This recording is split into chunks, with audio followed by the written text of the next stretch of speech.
দেখো বন্ধুরা, আজ আমি একটা নতুনত্ব বড়া তোমাদের সামনে করে দেখাবো। তাই সেই বড়াটা করতে আমি কি নিয়েছি দেখো। মুসুর ডাল নিয়েছি। মুসুর ডালটা ভালো করে ধুয়ে আমি ভিজিয়ে রেখেছিলাম, দেখতে পাচ্ছ। আর মুসুর ডাল বেশিক্ষণ লাগে না ভিজতে।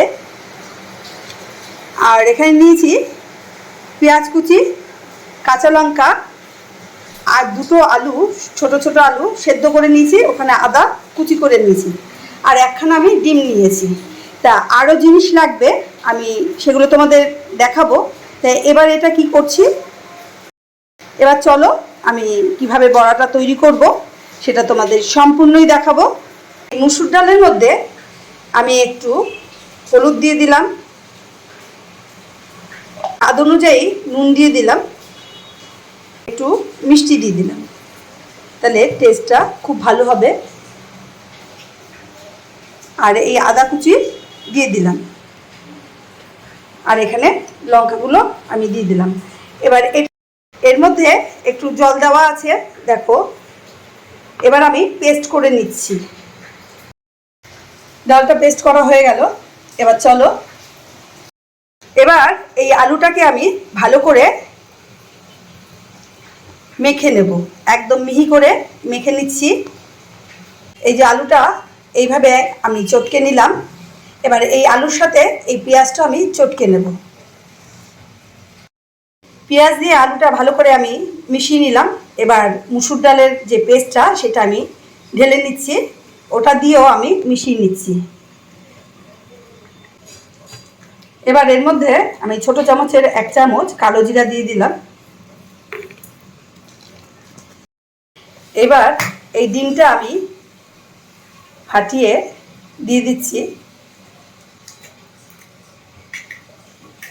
এবার এই ডিমটা দিয়েও আমি ভালো করে মেখে নেব। এরকম ধরনের মাখাটা হবে। কিছু লঙ্কা আমি এরকম কুচি করে এর সাথে দিয়ে দিচ্ছি।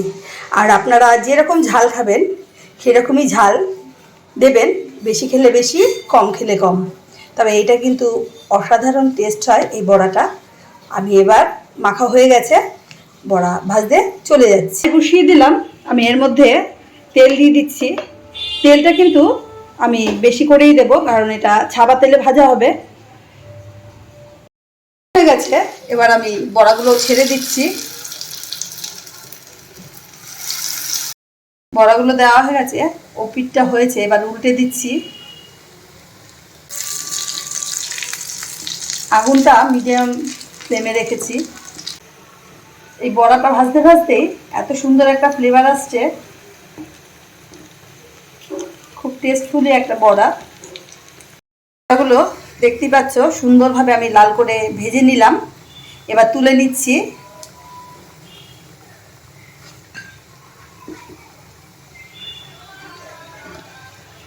সব তোলা হয়ে গেল, তৈরি হয়ে গেল মুখরোচক বড়া। এই বড়াটা যেমন খুব গরমকালে আমরা জল দেওয়া ভাত খাই, তার সাথেও যেমন যাবে, তেমনি আমরা বিকেলবেলায় টিফিন যখন করি তখন যদি এই বড়াটা আমরা করে খাই মুড়ির সাথে, মুড়ি মাখার সাথে বা চায়ের সাথে, এটা কিন্তু খুব টেস্টি মানে খেতে লাগবে। তাই তোমরা দেখতেই পারলে আমি কিভাবে তৈরি করলাম এই বড়াটা। এই বড়াটা টমেটো সস দিয়েও খেলে খুব দারুণ লাগে। কেমন লাগলো বলো? প্রত্যেকেই তৈরি করে খাবে, আশা করি তোমাদের ভালোই লাগবে। যদি তোমাদের এই ভিডিওটা ভালো লেগে থাকে তাই লাইক করো, কমেন্ট করো, শেয়ার করো। নতুন বন্ধুরা সাবস্ক্রাইব করে দিও।